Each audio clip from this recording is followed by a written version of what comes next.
Welcome to Low Load Insurance Services' second webinar of 2011. Today's webinar, The Long and Short of Covering Long-Term Care, will last approximately 50 minutes with a break for questions after slides 19 and 27. And then we will open the phone lines at the end of the afternoon for verbal questions if you raise your hand on screen. During the presentation, if you have other questions, please just submit them on your screen and we'll get to them as we can or at each one of those breaks for questions after slides 19 and 27. The webinar today is being recorded and it will be posted to our website within a week. Your presenters today are Mark Maurer and Jill MacNeil. Mark has his CFP designation and his MBA, and he is a member of the National Association of Insurance and Financial Advisors and a frequent speaker for the Alliance of Cambridge Advisors and NAPFA study groups. As president of LLIS, Mark continues the traditions of cutting-edge information and customer service that fee-only financial advisors and their clients have relied upon since 1992. Jill is the long-term care insurance point person on our advisor services team and handles all variable case management for our clients, including life and annuities. Jill, take it away.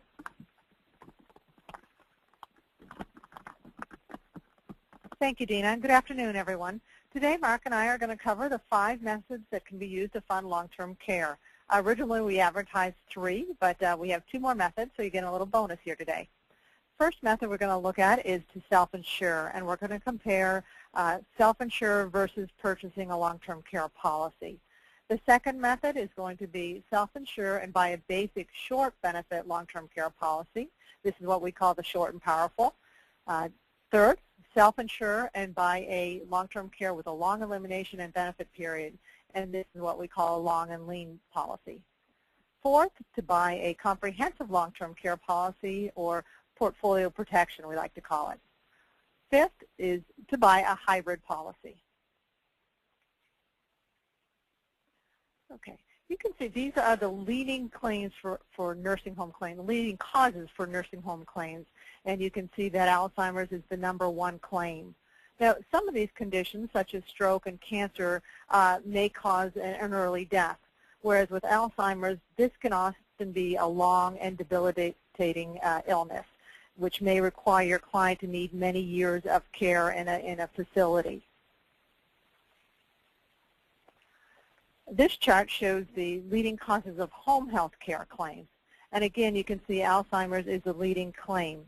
What happens most times, or in a lot of circumstances, is once your client has been diagnosed with Alzheimer's, they receive care in their home first, whether a family can still take care of them. But unfortunately, a lot of times, after several years or a period of time, the client or the patient needs to be admitted to a nursing home.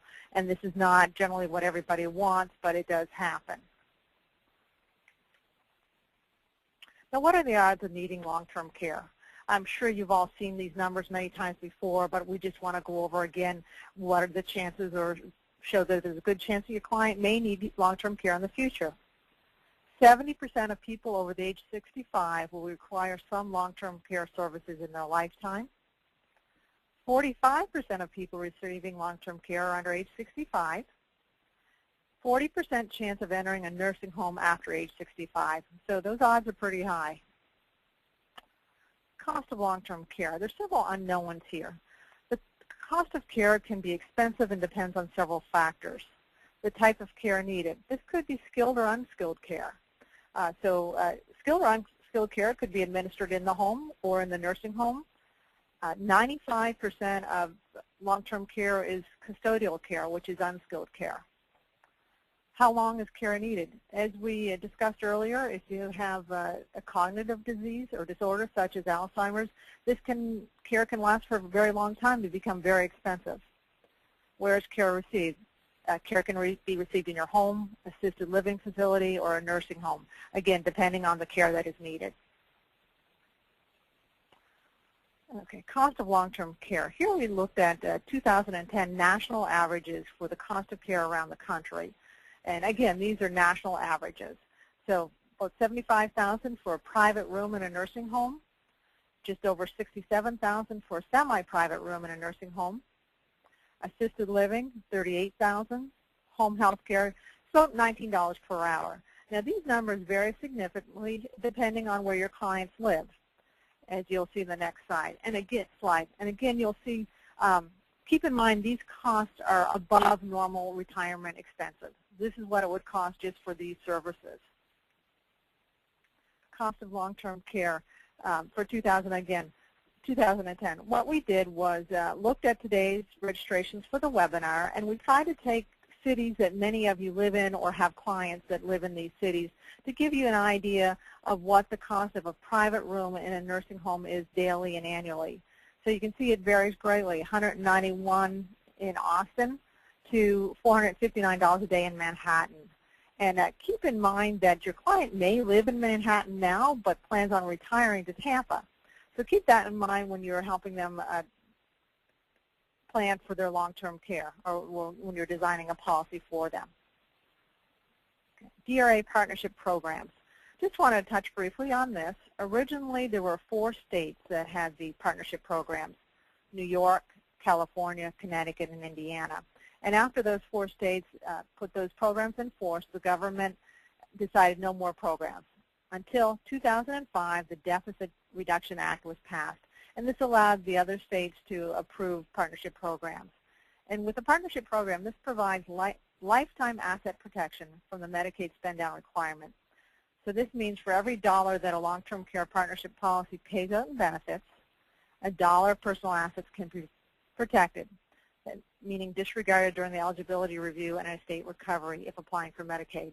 So for example, let's say your client has a partnership-approved long-term care policy, and he goes out on claim, he exhausts the benefits in that policy, receives a total of $400,000 in benefits over the life of the policy.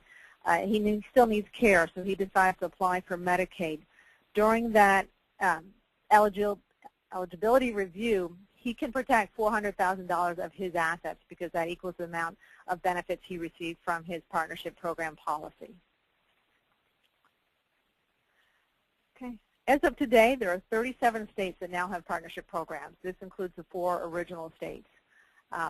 See the red on the map, those are states that have documents available, so they're in the process of approving partnership programs. The gray states have no documents available, so they have not started the approval for partnership programs.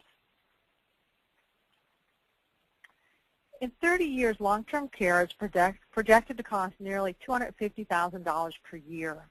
That's $750,000 to $1.2 million for a 3 to 5 year event.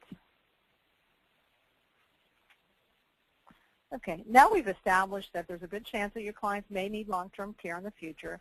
So they're coming to you because they're not on Medicaid, they cannot self-fund 100% of the cost of long-term care, or they do not want to self-fund 100%. They may have assets to self-fund 100%, but they don't want to go through all their assets to fund it. Or they may have illiquid assets that they can't get access to right away.